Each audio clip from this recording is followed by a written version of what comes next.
La prehistoria es la parte de la historia más remota, la que sucede desde el origen de la humanidad hasta la invención de la escritura. La mayor parte de la historia de la Tierra tuvo una existencia sin vida. Los humanos surgimos hace alrededor de 23 millones de años y desde entonces hemos ido dejando pistas de nuestros pasos. La prueba de la llegada del hombre a la península ibérica es Atapuerca, diario de los pasos del Homo. La Sierra de Atapuerca está situada en la provincia de Burgos, a unos 15 kilómetros de la capital. Enclavada entre los términos municipales de Ibeas de Juarros y Atapuerca, es un pequeño macizo calcáreo perteneciente al sistema ibérico. Se trata de un sistema kárstico formado por conjuntos conectados de cuevas de roca caliza, soluble al agua. Los animales y los seres humanos entraron y depositaron allí restos de comida y herramientas que posteriormente fueron cubiertos por sedimentos, dejándonos entre capa y capa de sedimento episodios de la forma de vida de aquellos grupos que las habitaron. En 1896 se inicia la construcción de una vía férrea que permitiría explotar el mineral de carbón y de hierro de la sierra. En un principio, el trayecto ferroviario no atravesaba la Sierra de Atapuerca. Sin embargo, y sin explicación conocida, los trabajadores se salen de la línea más lógica y el nuevo trazado atraviesa la sierra por su lado suroeste, mediante una profunda trinchera de medio kilómetro de longitud. La utilización de explosivos para la creación de esta trinchera permitió la aparición de cuevas colmatadas con sedimentos pleistocenos, con huesos e industria lítica, exponiéndolos a la luz y mostrando claramente su estratificación. En 1976, el ingeniero de minas Trino Torres desciende a la cima de los huesos en busca de restos de osos fósiles y allí se encuentra varios restos humanos que confía a su tutor, Emiliano Aguirre. En 1978 se elabora un proyecto de investigación y comienzan las excavaciones, que a partir de 1983 comienza a dar resultados, lo que supuso la consolidación de las investigaciones sistemáticas. Con el comienzo de las excavaciones y las numerosas cavidades rellenas con las que cuenta la sierra, se hace necesario ponerles un nombre y trabajarlas de forma individual. Sima del Elefante es una cavidad que fue seccionada por la trinchera, siendo visible su relleno a uno y otro lado de la vía férrea. Tiene 25 metros de altura y 15 de anchura. Abarca en su formación sedimentos de hace 1.200.000 años hasta hace 150.000. Cuenta con un total de 21 niveles y en el primero se han recuperado restos óseos de especies animales con señales de acción de instrumentos líticos. También en esta primera zona se han encontrado esquirlas de piedra que pertenecen a los más antiguos instrumentos reconocidos en Iberia. En esta Sima del Elefante, entre 2006 y 2007 se produjo la recuperación de restos de homínidos que permitieron fechar la presencia del Homo antecesor hace más de 1 millón de años y convirtieron a Atapuerca en el yacimiento con restos más antiguos de Europa. Trinchera Galería es uno de los yacimientos que quedó expuesto en la construcción del ferrocarril. Se trata de una galería conectada con cueva de zarpazos y con un conducto vertical a modo de chimenea con 16 metros de sedimentos ricos en fósiles de animales, plantas e industria lítica de hace más de 200.000 años. Cueva de los Zarpazos es una sima vertical conectada a una cavidad. La entrada actual se hizo por los operarios del ferrocarril. La primitiva está más arriba. Lo más característico son las marcas dejadas por zarpazos de oso en la pared, que dan nombre al lugar. En este yacimiento se han encontrado restos humanos pertenecientes al Homo heidelbergensis. También han aparecido numerosos utensilios que han permitido conocer la forma de vida de nuestros antepasados.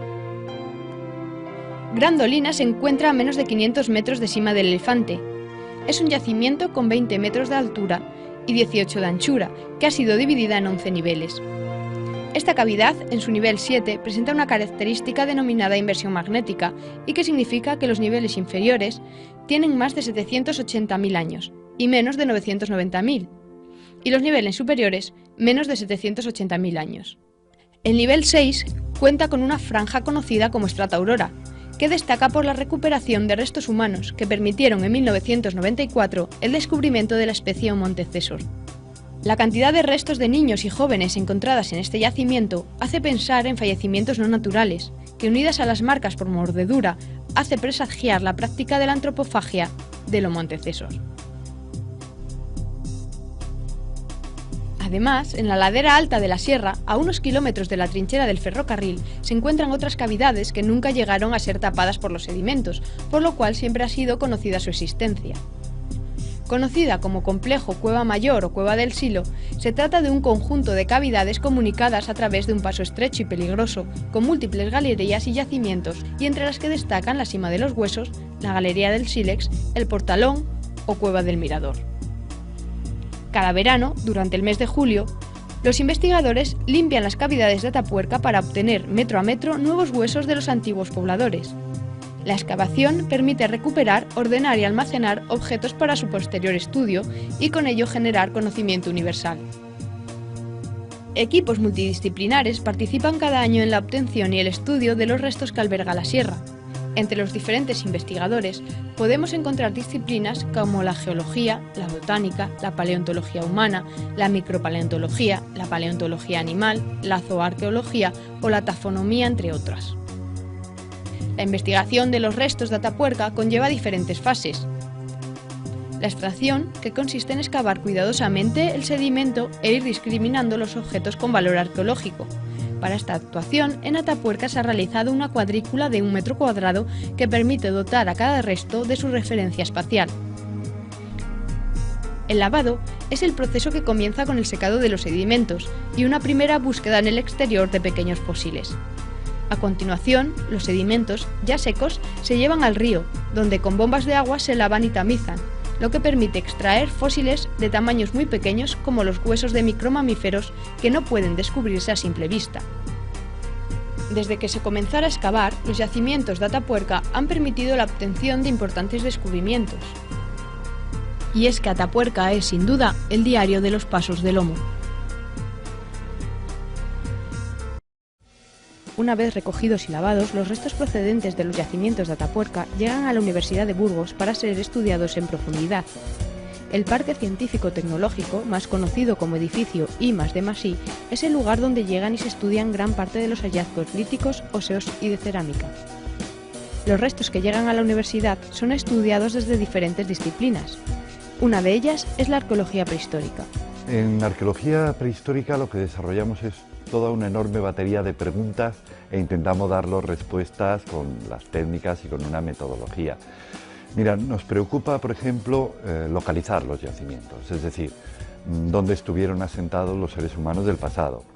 Desarrollamos todo un programa de geología, de geomorfología, de prospecciones, que nos sirven para localizar los sitios donde había lugares de reunión, lugares de acampada, donde había poblados.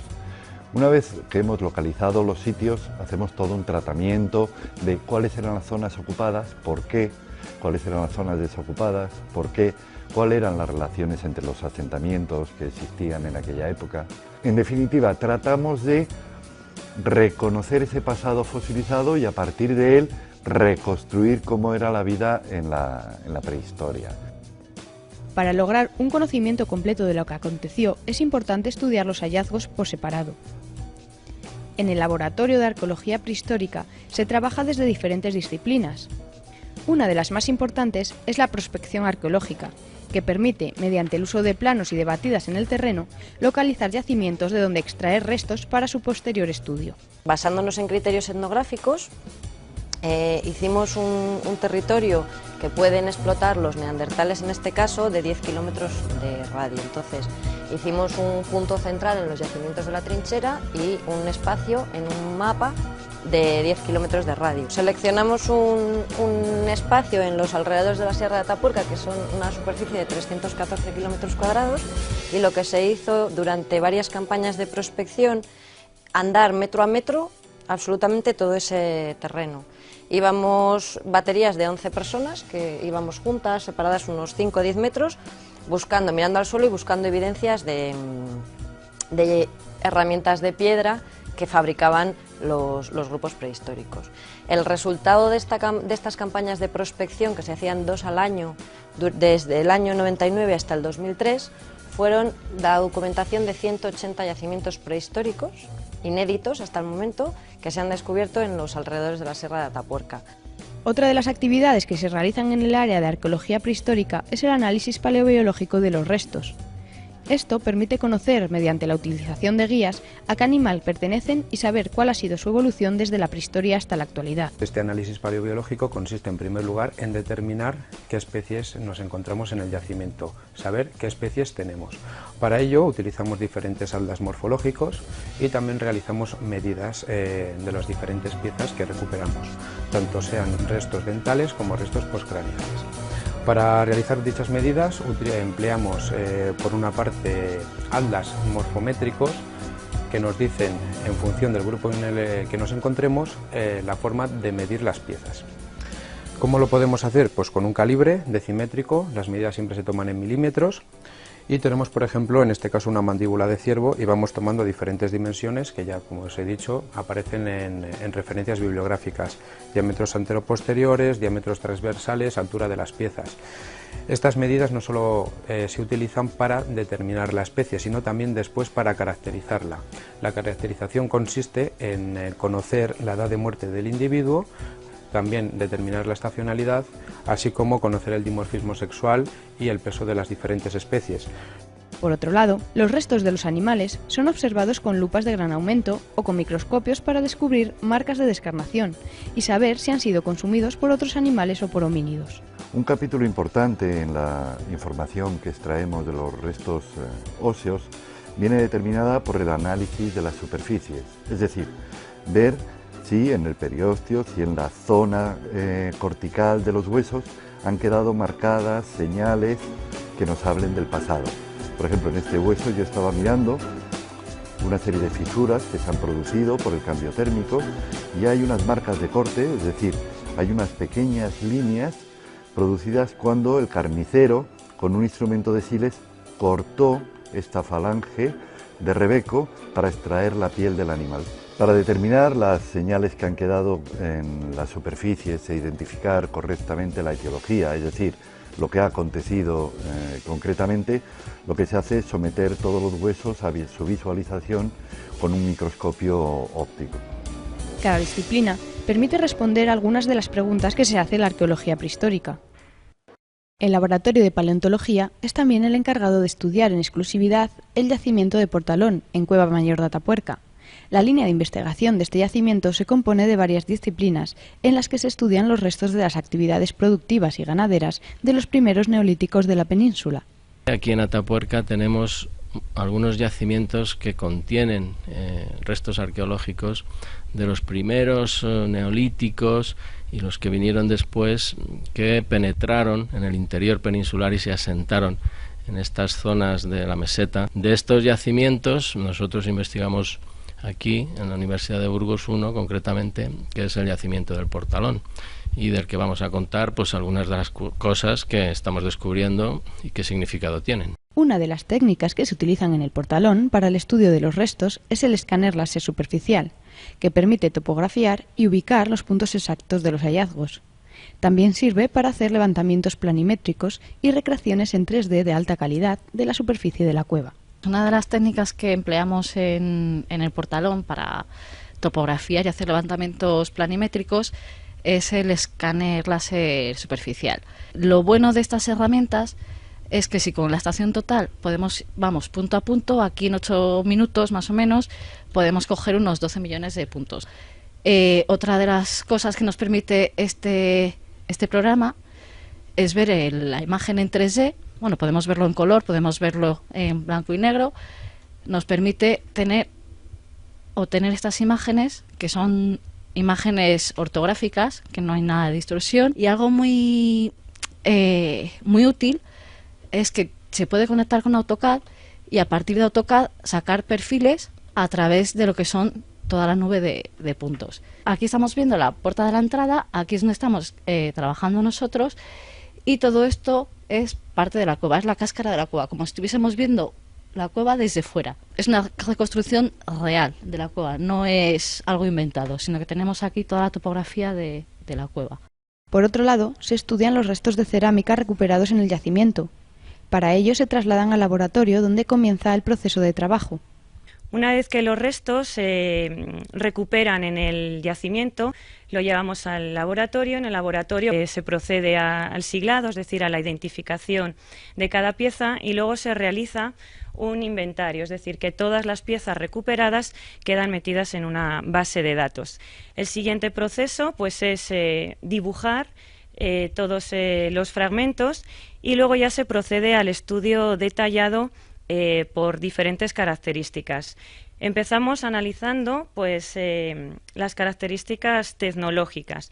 Estas características pues, consisten en analizar, por ejemplo, la superficie de los materiales, es decir, el tratamiento que tuvo. Una vez que la pieza es elaborada, tiene una serie de imperfecciones y lo que se suele hacer es pues, quitar esas irregularidades. El tipo de tratamiento, la composición de las pastas, incluso la cocción. Eran cerámicas hechas a mano, cocidas en un fuego abierto, por lo tanto la atmósfera de cocción es bastante irregular, de ahí pues la diferencia que podemos observar en la tonalidad de las pastas. Otro de los rasgos muy importantes para analizar o para que nos dé el conocimiento de estas sociedades es la tipología. Es decir, que si son cerámicas de gran tamaño nos estarían hablando de almacenaje o para transportar o recoger líquido, mientras que si vemos otras pues de pequeño tamaño podrían estar informándonos sobre el uso del consumo de comida. Finalmente, en Portalón se sigue otra línea de investigación. Es el estudio de la industria ósea, donde se trabaja con todo el conjunto de materiales realizados en hueso, asta de toro o incluso piezas de marfil extraídos del yacimiento. Una de las líneas de investigación que se sigue ahora mismo en el Laboratorio de Evolución Humana es el estudio de la industria ósea, es decir, todo el conjunto de materiales realizados tanto en hueso como en asta de toro, incluso tenemos algún ejemplo de marfil. La muestra es importante, ya que las más de 200 piezas que la componen supone una de las más representativas de Castilla y León.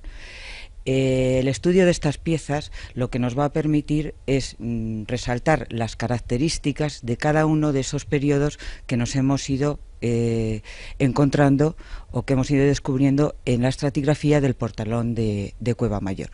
El conjunto de la industria ósea nos proporciona toda una serie de características y de datos no solamente para datar, cosa que se puede realizar a través de estos elementos, ya que es un material orgánico, sino también que nos proporciona una serie de tipologías que nos van a permitir hacer una comparativa con lo que existe en otros lugares, como he dicho antes, tanto a nivel peninsular como a nivel europeo. Uno de los elementos más característicos del yacimiento del Portalón es la presencia de 2 agujas realizadas en hueso, de las cuales solo existen 4 a nivel nacional.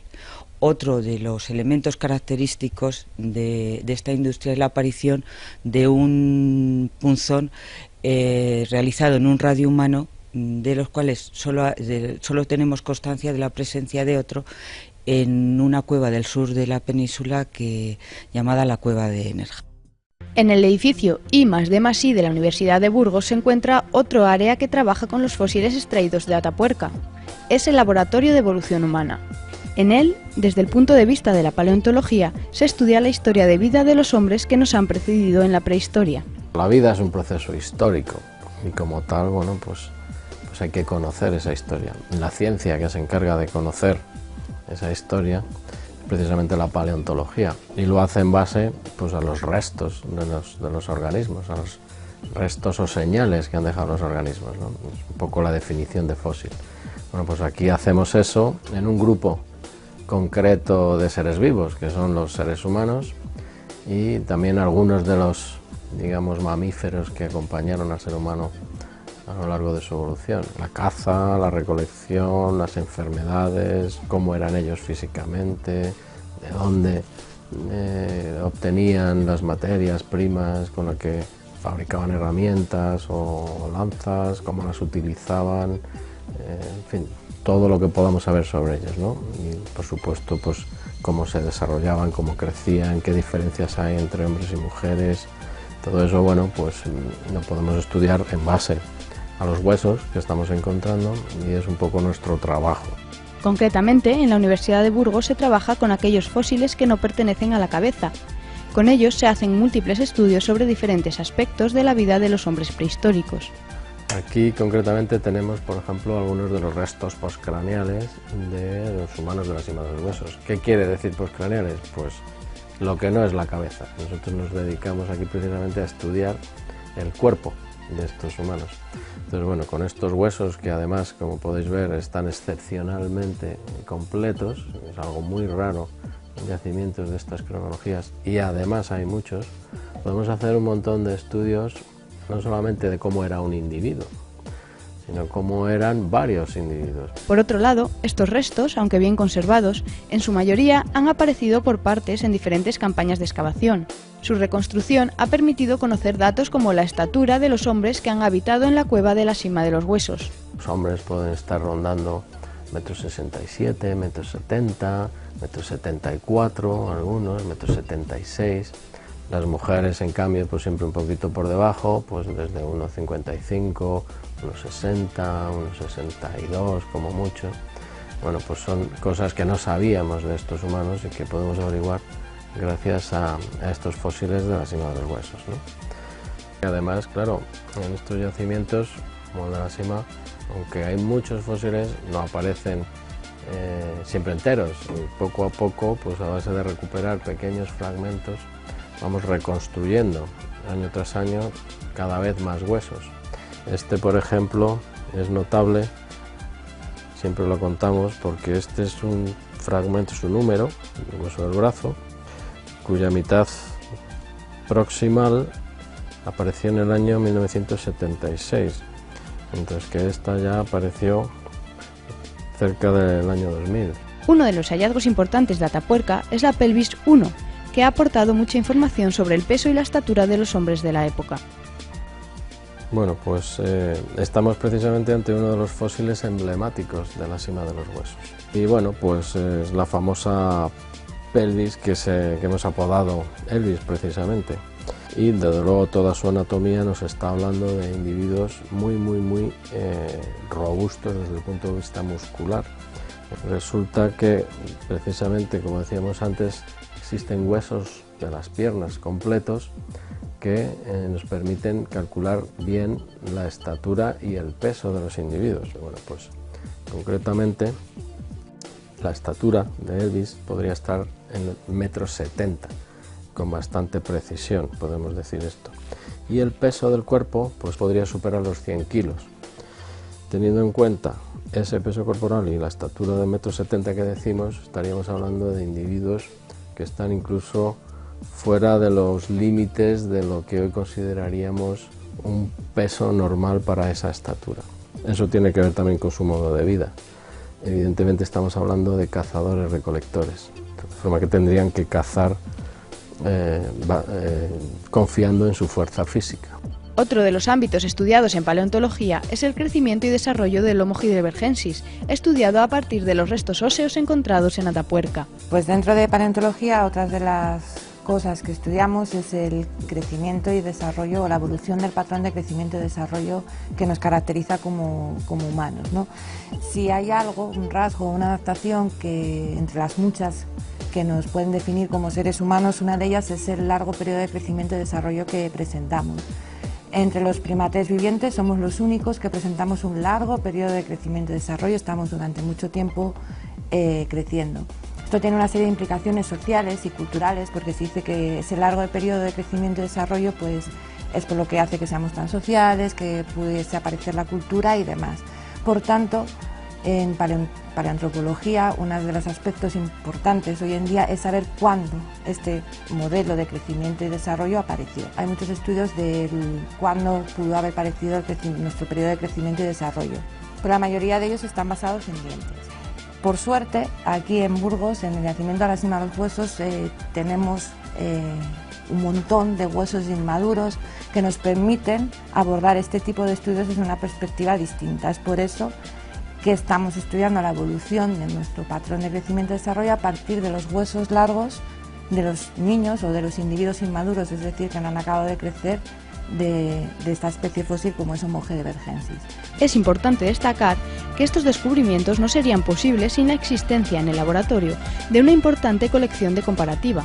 Se trata de colecciones con restos humanos y de animales más actuales, que permiten comparar huesos homólogos de especies y tiempos diferentes y trazar las líneas evolutivas entre ambos. En el laboratorio de paleontología se siguen otras líneas de investigación relacionadas con el ser humano que precisan de tecnologías actuales para su estudio.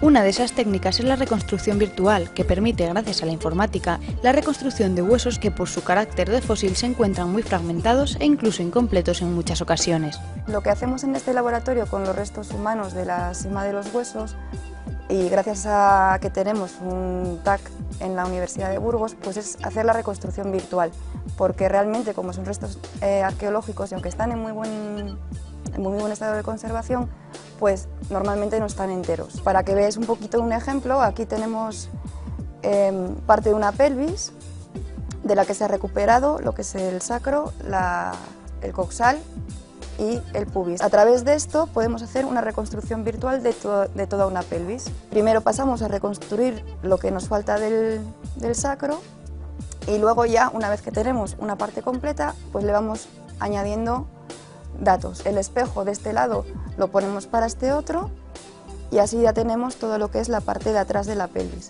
Y luego simplemente ya es unirle un trozo más, que sería el acetábulo y un pubis. Y con eso tenemos una pelvis completa.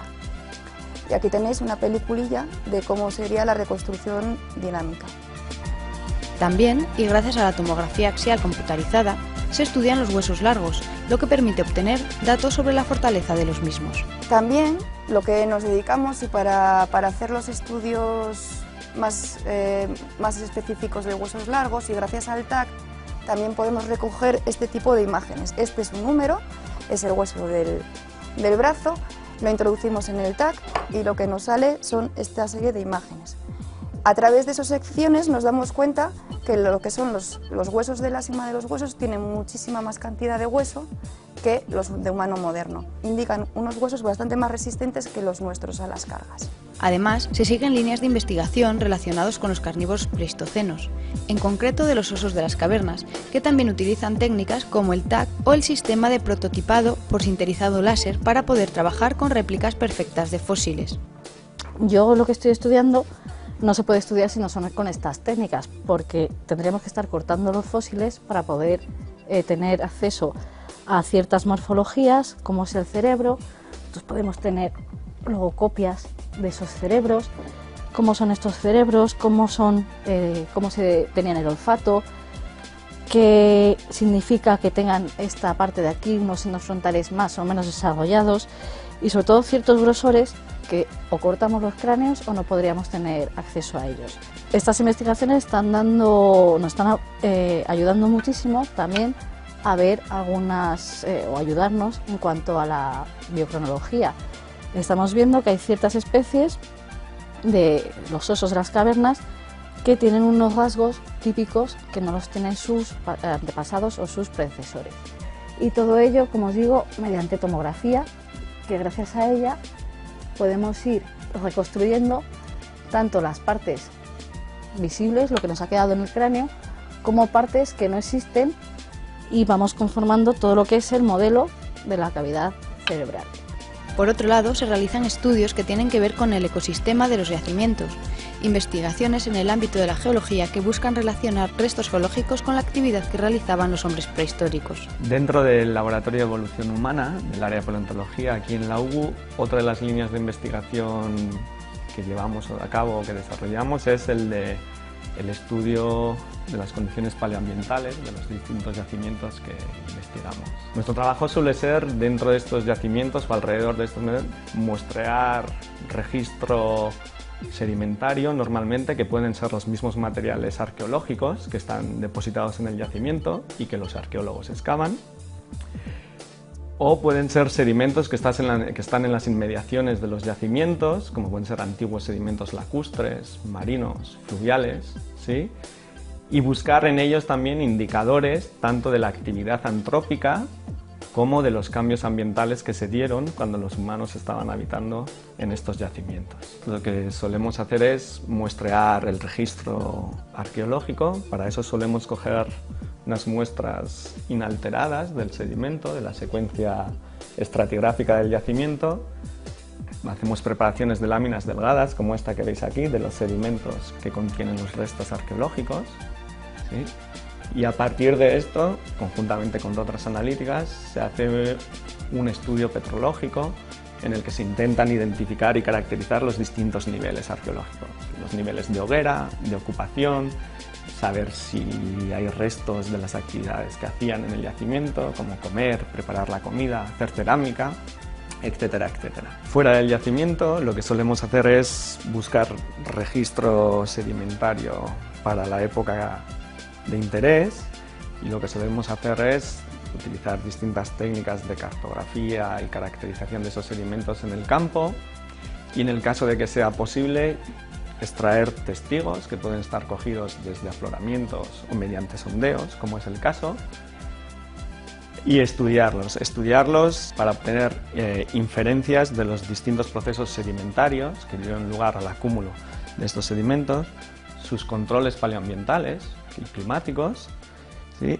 O restos de la actividad que el ser humano hizo sobre esos sedimentos. Para la realización de los distintos estudios, en el Laboratorio de Evolución Humana disponen de diferentes herramientas.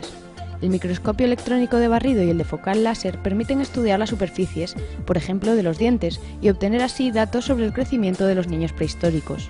Entre las herramientas que disponemos aquí en el Laboratorio de Paleontología para realizar los estudios de evolución humana, tenemos un microscopio electrónico de barrido que tiene unas características especiales y que nos permite trabajar con huesos. Una de las condiciones que tienes para trabajar con microscopios electrónicos es que la muestra tiene que estar en vacío, o sea, no puede haber nada de aire dentro, y normalmente tienes que metalizar las muestras. Aquí tenemos la suerte de contar con un microscopio electrónico que te permite trabajar en condiciones de bajo vacío y con muestras al natural, es decir, no necesitamos metalizar, con lo cual nos ahorramos muchos pasos en este proceso para poder estudiar cosas en el microscopio electrónico.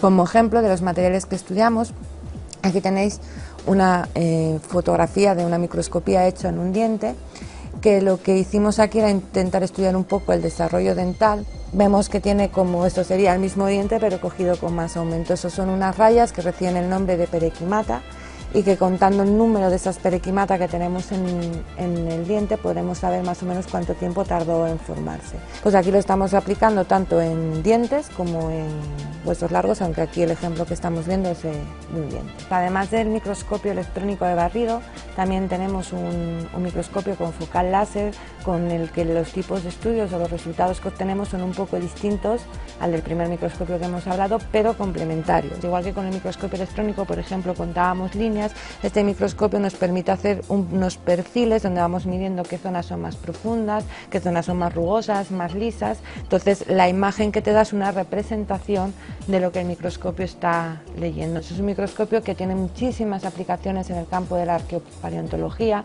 por ejemplo para estudiar esos dientes o superficies óseas o marcas de corte, por ejemplo, es algo rápido y que te da una idea enseguida de lo que tienes y con lo que tú puedes medir. Otro equipo empleado por los paleontólogos es el de tomografía axial computarizada. Bueno, este es el equipo de tomografía axial computarizada de la Universidad de Burgos. Tenemos dos líneas principales de trabajo. Una es con restos arqueológicos, lo que estamos viendo ahora mismo es una réplica del cráneo 5 de Atapuerca, y la otra línea de trabajo suele ser trabajo industrial. Básicamente lo que hacemos con el equipo de tomografía es, como vemos ahora mismo, o una radiografía completa del elemento o una serie de cortes para analizar el interior de esa tomografía. Una vez que hemos obtenido la radiografía completa del elemento, lo que vamos a estudiar es qué parte queremos tomografiar para analizar pues, defectos o zonas que queremos analizar. En este caso, que es el cráneo, lo que vamos a hacer es un corte inicial a esta altura y luego una serie de cortes a una distancia muy pequeñita, como 1/10 de milímetro cada una de ellas, para estudiar cómo ha ido la porosidad en esas determinadas zonas. Ahora está funcionando el proceso de tomografía como tal. Entonces lo que estamos haciendo es una pieza que teníamos en el interior del cráneo, la estamos girando y cada medio grado estamos haciendo una radiografía. Lo que vemos ahora mismo solamente es la recopilación de la información de esas radiografías.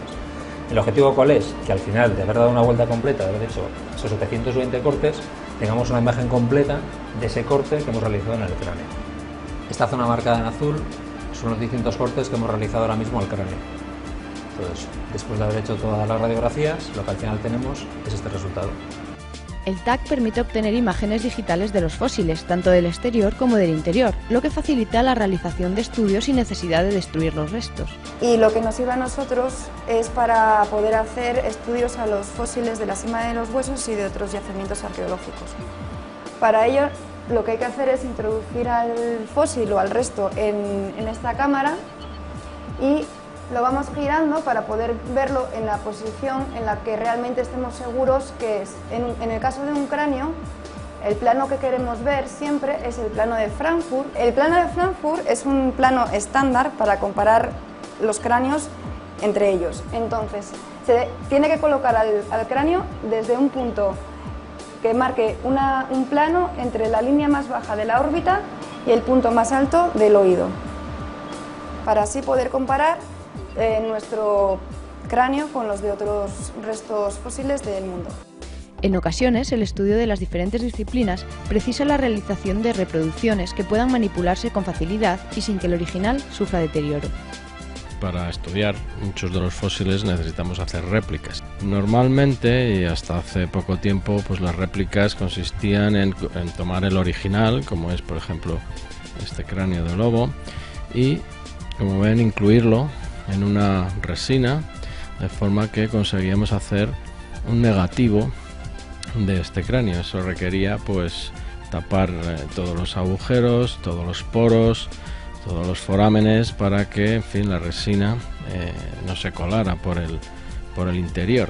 Luego bueno, pues esas réplicas se pintan y bueno, pues quedan bastante bien, porque estas resinas son de muy alta resolución. Hoy día, para digamos solucionar este problema de las réplicas cuando no están los originales bien conservados y son muy delicados, pues se puede recurrir a las técnicas de prototipado rápido, que consiste en coger el original, realizar un modelo digital en 3 dimensiones, que puede ser bien un TAC o bien un escáner de superficie, y ese modelo 3D, una vez que lo tienes en el ordenador, pasarlo a una máquina que digamos hace la réplica en algún material concreto. Otra técnica para la obtención de réplicas de fósiles es el sinterizado, realizado a partir de las imágenes digitales obtenidas mediante la tomografía. Este es el equipo de sinterizado láser de la Universidad de Burgos. Con él básicamente tenemos 2 líneas de trabajo también, una que va a ser reproducción de restos arqueológicos y otra prototipos de líneas industriales. La fabricación de ambos utiliza un polvo muy finito de una poliamida de 2 micras de grosor. El polvo que veíamos que venía de aquellos depósitos y llega a esta alimentación va a ir distribuyéndose sobre esta superficie con el racor que tenemos aquí. Lo que va a ir haciendo es dejar una capa muy fina de polvo y sobre esa capa va a incidir el láser, que va a solidificar aquellas capas que nos interesan. A continuación, esta plataforma va a bajar un poquito, 1,5 de milímetro, se va a cargar el racor otra vez de polvo y va a volver a dar otra pasada. Cuando el trabajo va finalizado, no se va a encontrar en esta superficie, sino se va a encontrar en esta cuba de trabajo. Esa es la capacidad máxima que vamos a tener para trabajar en el sinterizado. Las piezas salen así, embozadas. Hay polvo y hay zona física.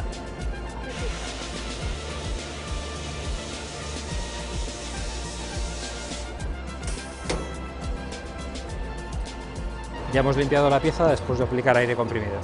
Para mejorar la superficie de la pieza que hemos sinterizado, vamos a aplicar un sistema de vibrado. Simplemente es una colocación de piezas.